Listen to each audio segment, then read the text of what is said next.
Da Conegliano a Vittorio Veneto la furia della grandine è tornata a colpire ieri sera, danneggiando pesantemente molte aziende, tetti crivellati, allagamenti, attività sospese. Ai nostri microfoni la disperazione degli imprenditori. 2 grandinate in poche ore tra le frazioni più colpite della Marca, c'è Bibano di Godega. La sindaca ammette: siamo tutti provati tantissimi danni. A Oderzo è caccia al responsabile dell'accoltellamento di un 35enne di origini marocchine avvenuto nella notte in Piazza Grande. L'uomo sanguinante si è accasciato all'ingresso del locale. Aggressioni e degrado in Piazza Borsa a Treviso, scatta la stretta della prefettura, la zona sarà controllata 24 ore su 24 da stazioni mobili delle forze dell'ordine. Mattinata di paura alle Bandie di Spresiano, dove una bimba di Arcade è stata colta da malore, immediata la mobilitazione di soccorsi, spavento nel pomeriggio anche a Guia per un bimbo travolto da un'auto. Scatta il maxi piano di prevenzione in vista dell'esodo estivo, più pattuglie sulle strade, massima attenzione al contrasto del fenomeno dell'alcol alla guida, mobilitati anche SUEM e vigili del fuoco. La preghiera del vescovo Tomasi per la donna trevigiana che ha scelto il suicidio medicalmente assistito: facciamoci carico della vita soprattutto quando è fragile. Il messaggio. Torna la 5ª edizione dell'Edera Film Festival dedicata ai giovani talenti del cinema. Novità di quest'anno il focus nord-est, 40 film in concorso. La kermesse si terrà tra il 2 e il 5 di agosto nello storico cinema Edera di Treviso.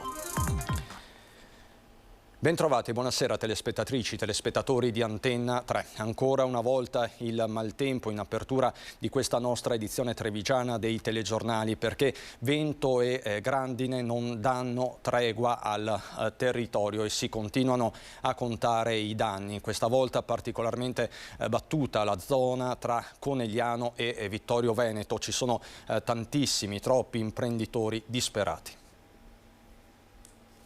Il problema è che attualmente siamo col capannone completamente scoperto, quindi inagibile, abbiamo gli uffici allagati, è un disastro, non sappiamo da che parte prendere, da che parte cominciare. Dopo giorni di tempesta a prevalere ora la disperazione, gli imprenditori della zona di San Giacomo nel comune di Conegliano sono in ginocchio, attività sospese, locali pieni di acqua, macchine danneggiate, tetti bucati. Io ho quasi 70 anni, io una situazione di questo genere non l'ho mai vista. Noi abbiamo danni per oltre 100.000 euro. In questa azienda ci sono i mezzi letteralmente bombardati dalla grandine, dal tetto, l'acqua continua ad entrare con il rischio di un crollo. Accanto la situazione non cambia, i segni sono visibili. I dipendenti assieme all'imprenditore hanno cercato di mettere in sicurezza quello che potevano per notti intere. Sono 3 notti che noi stiamo veramente vivendo con ansia questi momenti, e alla notte, ieri notte eravamo qua alle 10:30 fino alle 2 di questa notte, pioveva acqua dappertutto e noi siamo pieni di macchinari elettronici, punzonatrici, pressepieghe, cesoie, tutto gestito naturalmente da computer e da sistemi di software, e chiaramente la ripresa è difficile, molto difficile. Poco lontano, altra azienda storica, sembra una guerra, questa ci racconta il presidente. Sì, ci siamo svegliati la mattina con una situazione incredibile. In pratica gli stabilimenti sono inagibili, non sappiamo per quanto tempo avremo bisogno per rimettere in funzione gli impianti. In queste ore stanno cercando di eliminare tutta l'acqua entrata ovunque. E soprattutto chiudere tutti quanti i fori che abbiamo sul tetto, che sono dovuti alla completa rottura di tutti i cupolini per l'illuminazione. Sono circa 2.200 metri quadrati di cupolini che non esistono più. Lei ha fatto una stima dei danni? Ma è difficile in questo momento fare la stima, perché non sappiamo anche tutti gli impianti elettrici in che situazione sono, però sicuramente sopra 1 milione. Situazione fotocopia di quasi tutte le aziende colpite drasticamente dalla grandine. Non c'è ancora nessuna data per una possibile ripartenza delle attività, anche perché Abbiamo chiamato anche imprese per cercare di risanare i tetti, sono chiamati da 1000 altre aziende del posto e quindi non hanno più materiale, non hanno personale neanche per intervenire. È un dramma che io non so come andremo a risolvere. Un copione che si ripete in decine, forse centinaia di casi, imprenditori ma anche famiglie in difficoltà. Da Conegliano a Vittorio Veneto la tempesta non ha risparmiato nessuno e niente. Girando fra le strade troviamo alberi squarciati, tetti devastati, impianti fotovoltaici distrutti, famiglie che hanno risparmiato ogni centesimo per posizionare i pannelli solari e in un attimo tutto è andato rovinato. Una situazione drammatica, ci spiega il sindaco di Conegliano Fabio Chies. Da un lato i privati che si ritrovano con moltissimi danni, magari non tutti assicurati, dall'altra parte le imprese che magari sono assicurate però devono bloccare l'attività, per loro penso che gli pianga il cuore vedere i dipendenti che invece di lavorare alle loro macchine si trovano a dover scopare acqua fuori, a dover mettere in ordine, però questo dimostra anche la grande laboriosità di noi veneti, ci si trova veramente a rimboccarsi le maniche, a lavorare tutti, viene la pelle d'oca a vedere quanta buona volontà ci si mette, ma insisteremo per chiedere la calamità naturale non solo per le aziende ma anche per i privati. Cittadini disperati che in queste ore stanno cercando di sistemare al meglio tetti e balconi delle proprie abitazioni, le auto danneggiate non si contano, finestrini e parabrezza completamente esplosi. Sì, assolutamente, tra l'altro abbiamo chiesto a Savno di essere più veloce negli interventi perché non si può aspettare così tanto tempo, dobbiamo essere sul pezzo, dobbiamo riuscire a dare una mano a questi imprenditori e anche ai singoli cittadini, perché ieri sera ci siamo ritrovati alle 2 a spalare acqua dagli scantinati con la protezione civile, ma veramente le emergenze sono tante, mi auguro che venga decretata la calamità naturale perché i danni sono tantissimi e ripeto, sono diverse perché mentre il privato magari non è assicurato e ci rimette, però abbiamo bisogno di aiutarlo, per le imprese è un altro discorso, le imprese possono essere assicurate ma gli piange il cuore che queste imprese non è che devono stare qua a pulire, devono lavorare e loro sono i primi a piangere su questa cosa qua perché non è accettabile. Un territorio ferito più volte, siamo abituati a rialzarci e continuare a lavorare, spiega il primo cittadino, ma in questo momento non vediamo la luce in fondo al tunnel. Queste le immagini e le testimonianze raccolte nelle scorse ore da Daniela Sizia con Mattia Pizzaia, mentre la nostra Edi Caliman si è spostata verso Godega di Sant'Urbano. Tra le frazioni più colpite nella Marca Trevigiana ci sono Bibano e Pianzano. Mio marito che filmava e io ho acceso la candela veramente lì in preghiera e la mattina del martedì anche i bambini hanno sentito il frastuono. Ieri sera c'era il vento, infatti si sente che il clima non è ancora cambiato. Nuvole minacciose all'orizzonte di nuovo a Godega di Sant'Urbano, paese dove le forti grandinate hanno colpito con furia. Sulle strade ancora foglie e rami rotti dalla forza del vento, tanti i danni a case, tetti e auto. Nella grandinata di lunedì notte abbiamo avuto diversi danni al tetto con diversi coppi rotti e per la mancanza di guaina tra l'altro di questa abitazione abbiamo avuto di conseguenza anche diverse infiltrazioni d'acqua in casa. Scenari tutti simili ma tutti diversi, dietro ogni tegola rotta, ogni albero caduto, un pezzo di qualcosa di proprio che è stato spazzato via in pochi minuti. La sensazione è abbastanza di impotenza ovviamente perché di fronte alla furia degli elementi insomma ti senti un po' inerme. La cosa drammatica è che questo evento non è un evento isolato perché 4 anni fa era successo esattamente la stessa cosa. Sì, quindi si vedono anche nella vasca dei fotovoltaici dei danni che risalevano a 4 anni fa. Danni non solo estetici ma anche funzionali. Gli impianti fotovoltaici delle case colpite dalla grandine non sono infatti in grado di produrre energia. Un paradosso, dicono i residenti, che pannelli e cappotti siano entrambi sistemi che rientrano nel regime della sostenibilità, ma siano più sensibili a questi fenomeni sempre più frequenti. E la grandine ha bersagliato anche la chiesa di Bibano, nessuna vetrata è stata risparmiata. Paura tra i cittadini. Una mia concittadina, una giovane mamma con il bambino piccolo che insomma era andata un po' in difficoltà, in panico, no? E quindi abbiamo cercato di essere vicino a lei insieme alla protezione civile e insieme ai vigili del fuoco. È stato fatto un ottimo lavoro di squadra per mettere in sicurezza la sua casa. Grandine che ha ferito anche persone, emblematico il caso di un signore a cui sono stati dati 12 punti alla testa dopo che un chicco di grandine l'ha colpito. Sono nuovamente preoccupata, speriamo dopo 2 serate molto difficili di non avere ulteriori problemi. Queste nubi sono un po' inquietanti, devo dire, quindi speriamo non ci siano altri momenti difficili per il mio comune, spero proprio di no. Ed è una speranza ovviamente condivisa da tutti, quella del sindaco di Godega di Sant'Urbano. Chiudiamo per il momento questa pagina dedicata al maltempo e parliamo di cronaca e di attimi concitati, davvero concitati, vissuti ieri sera a Oderzo, dove un uomo si è accasciato a terra davanti alla porta d'ingresso di un bar a causa di una coltellata alla schiena. Una coltellata sotto la scapola destra, quella che ha fatto cadere un 35enne di origini marocchine inerme e quasi privo di conoscenza, davanti alla porta del bar L'Incontro, nel piano centro di Oderzo. È uno straniero, lo si conosce anche così, sì, l'avevamo visto ancora e quindi girava qua per la piazza. Erano circa una quindicina i giovani che sono stati notati da alcuni passanti correre via dalla Piazza Grande. Giovani che sembrava scappassero, non in gruppo ma diradati, come a non voler dare troppo nell'occhio, quando, intorno alle 23, uno di loro si è accasciato a terra davanti alla porta d'ingresso del bar. Mi sono trovata questo signore a carponi in avanti sulla soglia e non si capiva se era scivolato, caduto, quindi una volta rigirato abbiamo visto che aveva sangue e di conseguenza abbiamo chiamato il 118. Secondo un testimone oculare, il ferito aveva anche 3 graffi alla faccia e del sangue che scorreva dall'orecchio.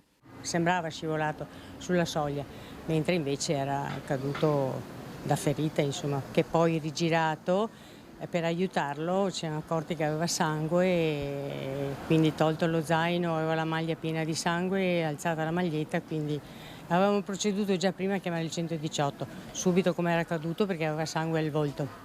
L'uomo è stato portato all'ospedale di Treviso dove è ricoverato in prognosi riservata ma non in pericolo di vita. Risulta già noto alle forze dell'ordine e l'umore per le vie di Oderzo dopo la vicenda non è dei migliori. Ci sono gang che girano, sì, questo è anche vero, però non mi è mai capitato, io faccio tante volte le chiusure per cui chiudiamo anche tardi e c'è sempre tanti ragazzi che girano da soli, sì. Alla sera, ora c'è, la paura c'è, perché succedono abbastanza cose un po' tristi. Tutto il giorno questi qua a spasso per strada non mi vanno, insomma. Ci sentiamo sempre meno sicuri e arrivare a questo punto, persino una cittadina come Oderzo, è una cosa che proprio abbiamo oltrepassato ogni limite. C'è paura di andare fuori di notte, ma di giorno è abbastanza sicura, tranquilla. Ma quando scende la sera è un problema, Questa dunque la sera ad alta tensione vissuta a Oderzo ed è stata invece una mattinata di paura alle bandie di Rovadina, di Spresiano per un malore che ha coinvolto una bambina di 4 anni e nel pomeriggio a Valdobbiadene stessa apprensione per un bambino della stessa età urtato da un'auto. La bimba stava giocando assieme ai piccoli del Greste di Arcade con i quali era arrivata in piscina alle bandie di Lovadina. Una giornata di divertimento assieme agli animatori. Ad un tratto la bambina di 4 anni si è sdraiata sul lettino a bordo piscina colta da un malore. Sono stati attimi di paura. Era uscita dall'acqua, quindi il malore è venuto sul lettino e non sappiamo dirvi niente, nel senso che è stata portata via con l'elicottero. Ad accorgersi gli accompagnatori che l'hanno subito soccorsa e hanno allertato gli operatori del SUEM 118. Il SUEM è arrivato veramente veloce e quindi è stata una cosa tranquilla da un lato, nel senso che essendo arrivati loro in maniera veloce è stata gestita secondo me bene. La piccola è stata trasferita in ospedale a Treviso, non è in pericolo di vita, è stata sottoposta ad accertamenti per scoprire la natura di questo malore improvviso. Sul posto anche l'assessore Giuseppe Mestriner del comune di Spresiano e la comandante della polizia locale. Nel pomeriggio si è verificato un incidente a Guia di Valdobbiadene. Un bimbo di 4 anni è stato urtato da una macchina ed ha riportato un trauma cranico. Il piccolo è stato soccorso e trasportato in ambulanza all'ospedale di Conegliano. Le sue condizioni non sono gravi. Ritorniamo sul caso di Margherita Ceschin, ci sono le parole di Giuseppe Pio Romano, l'avvocato di Dilesi Guzman, la 32enne accusata di essere la mandante dell'omicidio accanto al compagno Enzo Lorenzon. È ancora scossa, dice illegale e nega ogni addebito. La signora mi è sembrata alquanto scossa, soprattutto perché fa le sue valutazioni, quindi non riesce a comprendere perché si trova in questa situazione. Dichiara dal carcere la sua innocenza di Daisy Lorenzo Guzman, la 32enne dominicana arrestata con l'accusa di aver architettato insieme al compagno Enzo Lorenzon l'omicidio della moglie di quest'ultimo, Margherita Ceschin. La donna è assistita da un nuovo difensore, l'avvocato Giuseppe Pio Romano, che ribadisce in questa vicenda la giovane afferma di non c'entrare. Assolutamente non si fa capace della circostanza per la quale è dentro. Presenteremo l'istanza per l'esame. Non è una questione di misura, è una questione assolutamente riguardante proprio se c'erano o no quegli elementi che l'hanno portata ad essere accusata. Non una revisione della misura quindi, ma la liberazione della 32enne, chiederà l'avvocato Romano nel ricorso al Tribunale del riesame. Di Lacy ha chiesto notizie del figlio undicenne. Quanto all'ipotesi che sia lei l'indagata che ha deciso di parlare con il PM per raccontare la sua versione dei fatti, il legale nega. Penso proprio di no, che noi abbiamo scelto di percorrere questa via. Ma il caso sta scatenando anche i leoni da tastiera e sui social network sia Romano che Fabio Crea, avvocato degli altri 3 arrestati, vengono presi di mira con commenti beceri e violenti. Non solo odio social per gli indagati, dunque, ma anche per i loro difensori, alimentando così una campagna denigratoria verso l'intera categoria. E andiamo a Borso del Grappa, dove resta il giallo sulla morte di una turista polacca trovata senza vita vicino al suo parapendio precipitato sul massiccio nella giornata di ieri. Rimangono sconosciute le cause e la dinamica dell'incidente che è costato la vita a una turista polacca nel pomeriggio di ieri. La donna, che aveva 36 anni, è precipitata con il suo parapendio sotto il sesto tornante della strada General Giardino sul Monte Grappa, nel territorio comunale di Borso. La segnalazione di una vela caduta nel bosco è arrivata al soccorso alpino della Pedemontana del Grappa e sul posto è arrivato anche l'elicottero di Treviso Emergenza, che dopo un lungo sorvolo ha individuato il paracadute d'emergenza. Trattandosi di un ripido bosco fitto, l'eliambulanza ha calato con un vericello di 36 metri il tecnico di elisoccorso in un varco della vegetazione. Il tecnico è poi risalito a piedi e ha rinvenuto il corpo della pilota molto distante da dove si trovava la vela e senza imbrago. Al medico accorso sul luogo della tragedia non è rimasto che constatare il decesso della 36enne. La salma è stata affidata ai carabinieri. La donna era in zona con il marito e un amico che stavano seguendo il volo via radio. Saranno quindi fondamentali le loro dichiarazioni sull'accaduto per ricostruire esattamente l'incidente.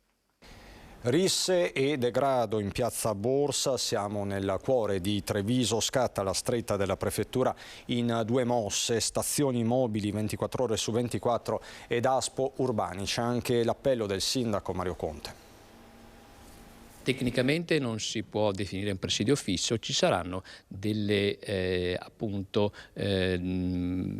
stazioni mobili che comunque permarranno in loco alternativamente da parte delle varie forze di polizia. Sarà una staffetta tra forze di polizia a garantire la sicurezza di piazza Borsa e delle vie adiacenti, troppo spesso teatro di risse, aggressioni e episodi di degrado. L'ultimo della serie ha visto come vittima il presidente della Camera di Commercio Mario Pozza, minacciato con una bottiglia. Opta quindi per il pugno di ferro il tavolo convocato in prefettura con sindaco, polizia locale, questura, carabinieri, guardia di finanza. Anche durante il periodo notturno. Quindi 24 ore. E in un certo senso, compatibilmente con le risorse a disposizione delle forze di polizia, si cercherà di presidiare quella e anche ad altre zone, naturalmente. La stessa Camera di Commercio intensificherà la videosorveglianza e c'è poi il capitolo dei DASPO, sui quali sono in corso le valutazioni della questura. Contestualmente sono in corso tutti gli strumenti che la normativa consente nei confronti dei soggetti già individuati che verranno poi valutati dall'autorità giudiziaria e che porteranno, si presume, anche all'allontanamento delle persone che non sono residenti nella città di Treviso. Aspetto sul quale non transige il primo cittadino. Ho chiesto al prefetto e alle forze dell'ordine che quelle poche persone che si sono rese protagoniste di episodi certamente spiacevoli, antipatici da condannare, siano allontanati dalla nostra città. Le forze dell'ordine stanno lavorando in questa direzione. Ma per arrivare agli allontanamenti serve la collaborazione di tutti. Faccio un appello ai cittadini di denunciare ogni qualvolta succede un episodio, piccolo o grande, di maleducazione, di aggressione, di offesa o di mancanza di rispetto devono essere denunciati alle forze dell'ordine, perché così ci vengono dati degli strumenti in più per poter agire nell'allontanare queste persone che nulla hanno a che fare col nostro tessuto sociale. Ma il Comitato Provinciale per l'Ordine Pubblico e la Sicurezza, convocato oggi, non si è occupato soltanto del nodo di Piazza Borsa, sul tavolo anche la sicurezza stradale in vista degli esodi e controesodi delle prossime settimane. Si va verso un rafforzamento dei servizi di vigilanza stradale con tutte le forze dell'ordine impegnate, sorvegliata speciale come al solito la Treviso Mare, ma non solo. Presenti Polstrada, Carabinieri, Guardia di Finanza, Vigili del Fuoco, Polizia Locale. Un dato su tutti, sono 600 gli incidenti rilevati solo dall'Arma dei Carabinieri da inizio anno e sono sempre di più i casi di guida in stato di alterazione psicofisica. Nei giorni da bollino nero saranno rafforzati anche dispositivi di soccorso tecnico urgente a cura dei pompieri e del SUEM 118. Una preghiera per tutte le persone coinvolte, in particolare per Gloria, un nome, lo ricordiamo, di fantasia, e per i suoi familiari. È quello che sente di esprimere il vescovo di Treviso Michele Tomasi alla notizia della morte della signora trevigiana malata oncologica che ha scelto di porre fine alla propria vita con la procedura del suicidio medicalmente assistito. È sempre difficile prendere posizione su casi singoli, dice il vescovo Michele, perché è impossibile conoscere i drammi, le fatiche, le sofferenze legate a certe scelte, soprattutto se dolorose ed estreme. Credo che come comunità cristiana siamo chiamati in modo particolare alla preghiera e alla vicinanza verso chi soffre. Prosegue ricordando il suo recente viaggio a Lourdes. Anche nelle nostre realtà ordinarie, nelle nostre comunità, dobbiamo farci carico davvero della vita e offrire a tutti ragioni di speranza. Queste le parole, questo il messaggio del vescovo di Treviso Michele Tomasi. Adesso la cronaca sindacale con il caso Velvet che sta cercando di risolvere senza soluzione di continuità la Camera del Lavoro trevigiana, in particolare la Filmcams. Ci sono 50 lavoratori in serie difficoltà. C'è una situazione situazione debitoria per cui ci sono diversi milioni di euro, circa 5, che in qualche modo sono imputati all'Agenzia delle Entrate e all'INPS, e i restanti 1 milione ai lavoratori e un altro milione a fornitori. Una situazione grave che non c'era stata rappresentata dalla proprietà quando abbiamo cominciato a trattare circa 4 mesi fa per chiedere continuità occupazionale e garanzie sul pagamento della 13ª e delle retribuzioni arretrate, e che ovviamente rischia di ricadere tutta sulle spalle di chi in questi anni ha prestato la propria attività per l'azienda, per cui i lavoratori.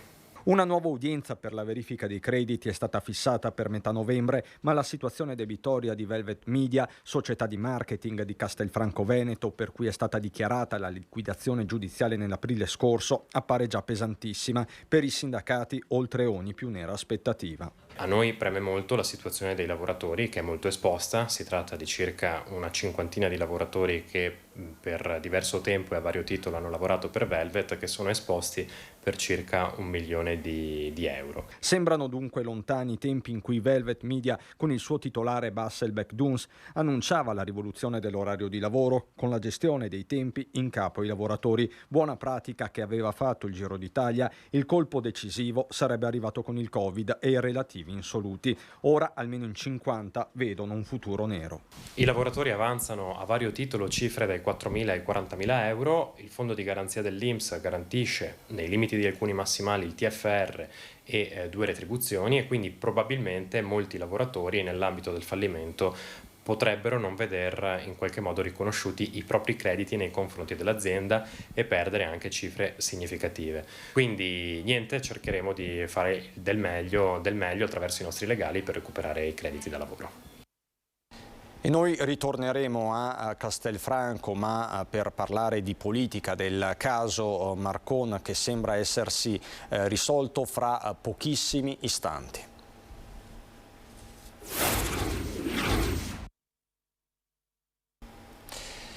Di nuovo in studio, dicevamo, il caso Marcon. Ritorniamo a Castelfranco. Aveva condizionato la prosecuzione della sua amministrazione al voto di fiducia del Consiglio Comunale e ieri sera a Castelfranco il sindaco Stefano Marcon l'ha ottenuta. Il primo cittadino, che a fine giugno aveva annunciato le sue dimissioni salvo ritirarle lo scorso 12 luglio, ha ottenuto il sostegno della sua maggioranza, sebbene i 2 anni di mandato che ancora rimangono non si annuncino facili, visto che Marcon avrà a disposizione un minimo margine per far passare i provvedimenti che la Giunta proporrà al Consiglio. Per lui si tratta di un'occasione di ripartenza. Durissime invece le opposizioni che hanno lasciato la sala al momento del voto di fiducia, insieme ai 3 componenti del gruppo misto fuoriusciti dalle liste che avevano sostenuto l'elezione del sindaco. Quindi per il momento il caso Marcon, che ha popolato le cronache politiche dell'ultimo mese, sembra finito qui. E a proposito di politica, c'è un altro tema incandescente, quello dell'accoglienza diffusa in Veneto, con Flavio Tosi, coordinatore regionale di Forza Italia, che torna ad attaccare il protocollo voluto da Luca Zaia con Mario Conte. Lo ha fatto ieri sera nel corso di Ring, la trasmissione di Ferdinando Avarino. La Regione del Veneto ha voluto fare un protocollo, fra l'altro l'errore secondo me di quella scelta è stato, uno, che non era neanche una competenza stretta della Regione stessa, perché appunto è Ministero, Prefetture, Comuni, ma soprattutto non c'è stato un confronto con i sindaci, nel senso non con l'ANCI presieduta dall'ottimo, perché davvero bravo sindaco di Treviso Conte. Non c'è stato un confronto esteso, allargato ai sindaci. Boccia senza appello il protocollo Zaia-Conte Flavio Tosi e lo fa dallo studio di Ring. Il tema è sempre quello dell'accoglienza diffusa e più in generale dell'aumento dei flussi migratori dal Nord Africa, una questione che per il coordinatore regionale di Forza Italia resta soprattutto di ordine pubblico. Il tema appunto dei grandi hub è che o li militarizzi e impedisci di uscire a chi sta dentro, e allora va bene, perché sono strutture controllate e diventano strutture contenitive. Se chiunque può uscire a qualsiasi ora del giorno o della notte, allora creano dei giganteschi problemi secondari. Sulla linea di Tosi, in un gioco di convergenze più o meno attese, c'è anche l'europarlamentare della Lega Gian Antonio D'Arè, che ribadisce le critiche al governatore, Lega contro Lega, con il PD rappresentato da Alessandra Moretti, che mette il dito nella piaga politica. Come la nostra magari. Luca Zaia, a te dà fastidio perché Luca Zaia ha dato ragione al Partito Democratico. Lo so che non ti sta bene. Fermi lì. Ovviamente c'è una lotta durissima dentro la Lega. È troppo comodo sparpagliare e scaricare davanti al municipio dei vari comuni 3, 4, 5, 7 persone e poi si devono arrangiare il sindaco e l'assessore ai servizi sociali. Ma ripeterebbe quella frase Zaia se li porti a Palazzo Balbi? È stata un po' forte. Sì, perché è stata una cosa, al di là che io sono sicuramente una persona che dico quel che penso. Questo l'abbiamo notato. Sì, lei si ricandida in Europa o la ricandidano? Secondo me no. Insomma, i toni sulla gestione dei migranti restano accesissimi e noi abbassiamo i toni, per l'appunto. Parliamo di cinema perché ritorna l'Edera Film Festival alla scoperta dei giovani talenti del cinema. Quest'anno ci sarà una sezione espressamente dedicata ai talenti del Nord-Est. La novità di questa quinta edizione è l'introduzione della sezione Focus Nord-Est dedicata a registi del territorio, quindi accanto all'identità internazionale con cui è nato l'Edera Film Festival, quest'anno ci sarà una forte identità locale. Perché nel corso di queste passate edizioni abbiamo scoperto casualmente tanti talenti del nostro territorio e ci sembrava giusto valorizzarli. Una contaminazione tra arte e territori alla ricerca dei talenti. Questo è l'obiettivo dell'Edera Film Festival che torna tra il 2 e il 5 di agosto. Oltre 40 film in lizza realizzati rigorosamente da registi under 35, cortometraggi, documentari, lungometraggi nelle categorie tradizionali, cui si aggiunge per l'appunto il Focus Nord-Est. Tra i premi speciali ce ne sarà uno contro ogni razzismo. Il nostro premio si chiama Celebrating Life perché è un premio che sostanzialmente evidenzia quel film che ha trattato il tema dell'inclusione e della lotta al razzismo in modo molto più profondo, e per noi è un motivo d'orgoglio. Cinema che a Treviso continua a esistere e resistere, a ribadirlo il titolare dell'Edera per tutti, Mister Cinema. Il cinema in questo momento sta andando molto bene, abbiamo un film straordinario che è stato girato qui a Treviso, I ragazzi di carta, che piace moltissimo e sta andando molto bene, e anche Barbie sta andando molto bene, che è un film che molti sottovalutano, forse pensando al titolo, ma che è un'esplorazione del mondo femminile e di tutto il percorso che le donne da casalinghe in avanti hanno fatto e che debbono ancora completare. E per un festival in partenza c'è un traguardo all'orizzonte. È un ulteriore tassello verso quella candidatura a capitale della cultura italiana del 2026 che ha bisogno di tutti questi elementi.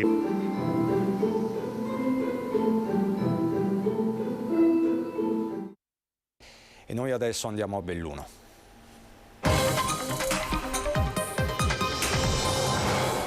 A Belluno per parlare del futuro del Nevegal. Il sindaco di Belluno chiarisce i termini e aspettative in relazione all'interesse mostrato dalla costituenda società Nevegal 365. Frattanto è andata in porto la gara per il rifacimento della piazzale ed è all'ultimo miglio quella per l'acquisizione e la successiva concessione in gestione degli impianti di risalita. Resta però l'incognita dell'acqua per l'innevamento artificiale dopo che la provincia ha messo i sigilli al pozzo dell'Anta privo di concessione, ma ci racconta tutto Tiziana Bolognani.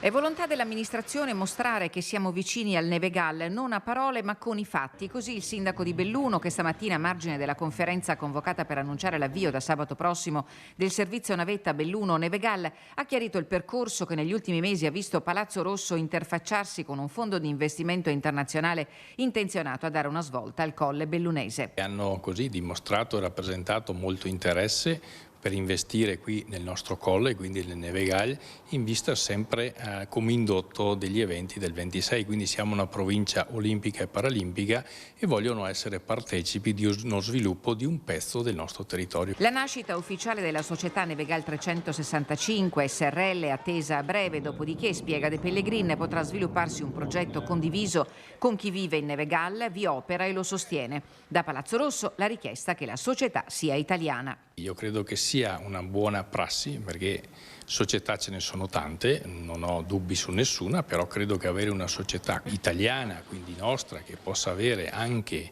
più credibilità, mettiamo sotto questo punto di vista, anche nei confronti dei cittadini stessi, magari questo porta più credibilità e magari riusciamo a lavorare meglio. Nel frattempo lunedì si è chiusa positivamente la gara per il rifacimento del piazzale, i cui lavori potrebbero iniziare entro fine anno, ed è all'ultimo miglio la procedura che consentirà al Comune di acquisire e di dare in concessione gli impianti di risalita. Stiamo effettuando gli ultimi controlli, effettuati questo entro il mese di agosto, perché entro il Consiglio di fine agosto dobbiamo finire questo iter. E poi però toccherà rimuovere la tegola caduta tra capo e collo lo scorso maggio, quando con una determina la provincia ha sigillato il pozzo 2 dell'Anta privo di concessione, la cui richiesta risulta pendente dal 2001 e che però da allora ha garantito l'innevamento artificiale. Si è subito aperto un tavolo fra Comune, la provincia, BIM, Consorzio di Bacino. A rischio ci sono non solo la prossima stagione invernale, ma anche la realizzazione del laghetto finanziato con i fondi PNRR. Gli attori in campo sono ben disposti a trovare una soluzione, adesso dobbiamo percorrere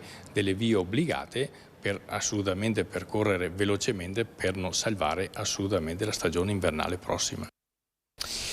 E c'è un'ultima polemica estiva che vede al centro le Dolomiti bellunesi ridotte a un parco avventura. La denuncia di Mountain Wilderness dopo l'ennesima scorribanda dell'influencer di turno, nella fattispecie l'ex velina Giulia Calcaterra, che ha documentato su Instagram 4 rotazioni con l'elicottero per altrettanti lanci con il paracadute dalla torre Trieste del Civetta. Scambiare questo prezioso luogo riconosciuto patrimonio dell'umanità UNESCO con un banale parco giochi è eticamente deprecabile, sostenibile, scrive l'associazione ambientalista che sottolinea l'enorme impatto dell'elicottero a scopo turistico in montagna. Le Dolomiti vanno preservate e rispettate non solo per il bene delle generazioni attuali ma anche per le future, e l'azione dell'influencer è un chiaro esempio, Chiosa Mountain Wilderness, di come l'accesso a un vasto pubblico attraverso i social media debba essere gestito con la massima consapevolezza delle implicazioni culturali e ambientali. Parliamo di sanità, temi sanitari. Ha fatto tappa al Santa Maria del Prato di Feltre, il punto stampa del mercoledì istituito dal commissario dell'ULSS 1 Dolomiti, Giuseppe Dalben. Oggi focus sull'attività dell'unità operativa di ostetricia e ginecologia, che è centro di riferimento per il tumore all'ovaio, in rete con l'ULSS 2 Marca Trevigiana. Il reparto di ostetricia e ginecologia dell'ospedale di Feltre è molto apprezzato dalle donne di ogni età, non solo bellunesi, una unità operativa che ha un'attrattività molto importante. Qui si rivolgono donne dell'Alto Trevigiano e del Primiero e circa un terzo dei parti riguardano future mamme che arrivano da fuori provincia. Nel primo semestre 2023 i parti sono stati 355, 25 in più rispetto allo scorso anno, in un ambiente in cui il controllo del dolore viene eseguito anche con tecniche non farmacologiche, posizioni libere, parto in acqua, musico e cromoterapia. Un reparto all'avanguardia che viaggia sospinto da competenze d'alto livello. 7 dirigenti medici a capo di un team formato per scelta esclusivamente da ostetriche, 19 quelle in servizio più una coordinatrice e 15 OS che formano un team che è centro di riferimento per il tumore all'ovaio in rete con la Marca Trevigiana. Si collabora in tanti ambiti, in tanti settori, uno di questi è proprio quello in ambito ginecologico del tumore ovarico. Si è sviluppato assieme un percorso di diagnosi e di terapia che accomuna le due aziende, quindi una collaborazione importante a favore dell'utenza. Circa 35 i casi all'anno registrati in provincia per una patologia che, pur avendo una bassa incidenza, risulta molto aggressiva. Dobbiamo informare meglio su che cos'è che le donne devono fare, quali sintomi devono fare attenzione. Nello stesso tempo noi dobbiamo essere in grado di fare diagnosi precise. Abbiamo gli strumenti. Adesso l'ecografia è uno strumento essenziale e molto più preciso di quello che si pensa, però va usato bene. La dottoressa Favretti annota come siano necessarie competenze che debbono essere coltivate perennemente. Anche se dal punto di vista numerico non è un'incidenza che spaventa, però in realtà le risorse che richiede poi per essere curato e il costo, il prezzo che si paga in qualità di vita e in vita stessa sono molto importanti. Dalben oggi ha salutato la dottoressa Favretti, che andrà in pensione dal 1° settembre ma che resterà nella squadra dell'ULSS Dolomiti con altri incarichi. Il concorso per il o la nuova primario scade il 14 agosto. Temporaneamente il reparto sarà retto dal dottor Giorgio Guazzelli.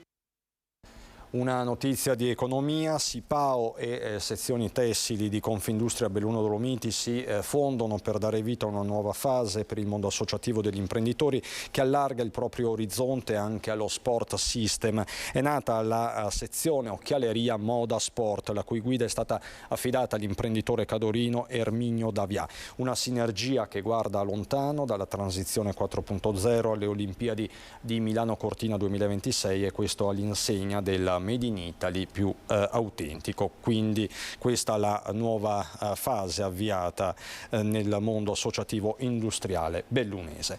E veniamo alla nostra programmazione, la vicenda della Treviso Servizi, ma anche un Vasco Rossi trevigiano nella puntata della nostra storia, in onda questa sera dalle 21:15 su Antenna 3, l'appuntamento curato dal nostro Lucio Zanato. Ospiti Davide Camera, giornalista e conduttore storico dei nostri telegiornali degli anni 80, e Mario Pozza in veste di presidente della Camera di Commercio ma anche degli artigiani trevigiani. Con loro ricorderemo il G7 di Venezia con il presidente degli Stati Uniti Reagan ospite di Villa Condulmer, ma anche il processo all'estremismo di destra per la strage di Peteano. Rivedremo poi un'intervista a Paolo Fraiese, che per primo arrivò in via Fani il giorno del rapimento di Aldo Moro, ma anche la presentazione di quel progetto oggi abbandonato della Treviso Servizi. Infine ci sarà uno spazio, ci sarà un spazio anche alla musica del Palaverde con il primo concerto trevigiano del DJ di Zoc di Modena, divenuto famoso per la sua vita spericolata. Appuntamento quindi da non perdere, lo avete capito, con Lucio Zanato a partire dalle 21:15 qui su Antena 3. Ed è davvero tutto anche per questa edizione. Vi lascio alle previsioni del tempo, quanto mai necessarie in questa fase, e buona serata. Grazie per l'attenzione.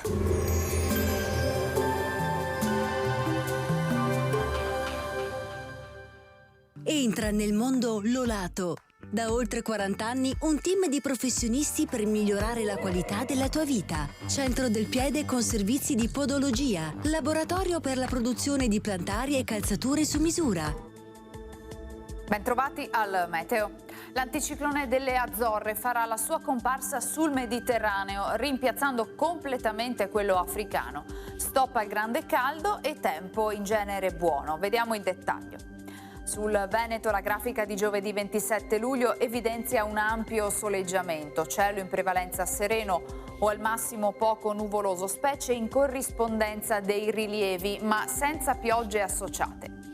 Temperature stazionarie e gradevoli, minime tra 12 e 18 gradi, massime tra i 24 e i 29 gradi all'incirca. Spostiamoci ora sul Friuli Venezia Giulia. Anche in questo caso poche novità, tanto sole con cielo in genere poco nuvoloso. Possibile qualche maggiore annuvolamento sui monti. Temperature minime tra 15 e 18 gradi, massime sui 25-27 gradi. Infine diamo uno sguardo alla situazione del Trentino Alto Adige, dove il tempo risulterà molto soleggiato. Con il passare delle ore la nuvolosità tenderà un po' ad aumentare, ma senza precipitazioni associate. Temperature minime intorno ai 13-14 gradi, massime sui 26 all'incirca. Dal meteo di Antena 3 per ora è tutto, grazie per l'attenzione. Arrivederci.